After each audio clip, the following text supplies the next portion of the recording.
Welcome back to the Static Archives, where we dive deep into the mysteries of the past, theories they don't teach in school, and what might have been. Let's talk about one of the greatest mysteries ever, the lost city of Atlantis. Atlantis, the legendary lost city. Was it a real place? Was it Plato's way of flexing his storytelling skills? Or was it swallowed by the sea because someone forgot to pay their underwater mortgage? Let's dive in. Act 1, the Plato problem. Alright now, our boy Plato was the first to mention Atlantis around 360 BCE. He claimed it was a super advanced civilization, full of gold, gods, and people who probably didn't have student loans. But here's the catch. Plato was known for writing philosophical allegories, meaning he might just have made Atlantis up to prove a point, like a 4th century BCE version of clickbait. Act 2, theories that'll make you think. Now, if Atlantis was real, where did it go? Here are some theories that the lab coats came up with.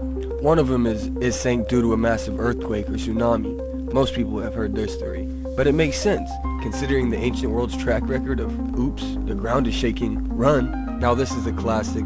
The world was pretty shaky back then. I mean, literally. Another theory there is Atlantis was actually the city of Santorini, destroyed by a volcanic eruption.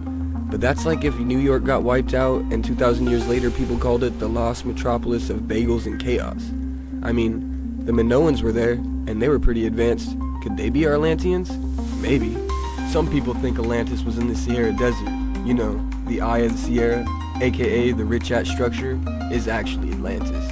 Imagine, Atlantis wasn't underwater. It just got buried by millions and billions of tons of sand. Worst case of misplacing your keys in history. But then, where'd all the golden tridents go? Act 4, Atlantis never existed and we're all just suckers. This is probably the least fun theory, but hey, we want to believe, right? Who doesn't love a good lost treasure story? And I don't really remember this girl's name from the movie, but ever since a kid we was all wanting to have that. I mean, one of the few times Disney actually did something right. Act 5, aliens built it and then left. Because why wouldn't aliens build an underwater resort and then dip? I mean, if it was me, I would have wanted to stay and hang out for a little bit.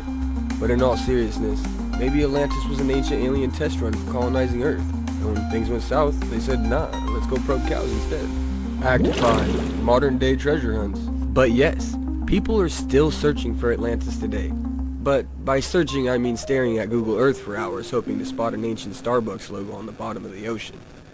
But explorers have checked Spain, the Bahamas, Antarctica, pretty much everywhere but my mom's backyard.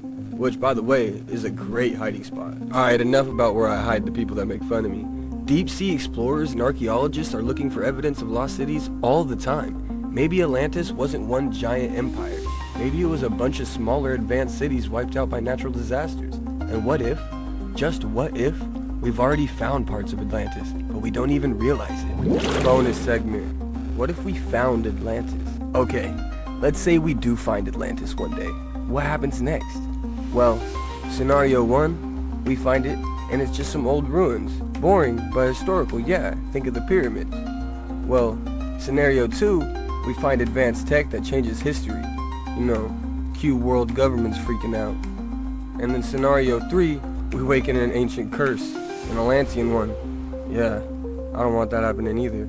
Scenario 4, we find an actual living underwater civilization. And they're not happy we showed up uninvited. So, is Atlantis real? Was it an ancient superpower swallowed up by the sea? Or just Plato's ancient TED Talk? Well, until someone finds an ancient Atlantean souvenir shop at the bottom of the ocean, we may never know.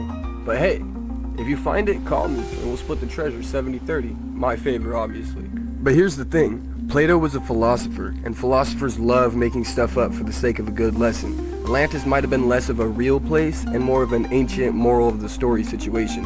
Think of it like ancient Greeks' version of a doomsday sci-fi movie. A powerful empire falls because it got too greedy and angered the gods. Sound familiar? Thank you again for watching the Static Archives. Like, subscribe, and tell me in the comments. Do you think Atlantis was real? Or are we all just wishing for an ancient cooler version of Waterworld?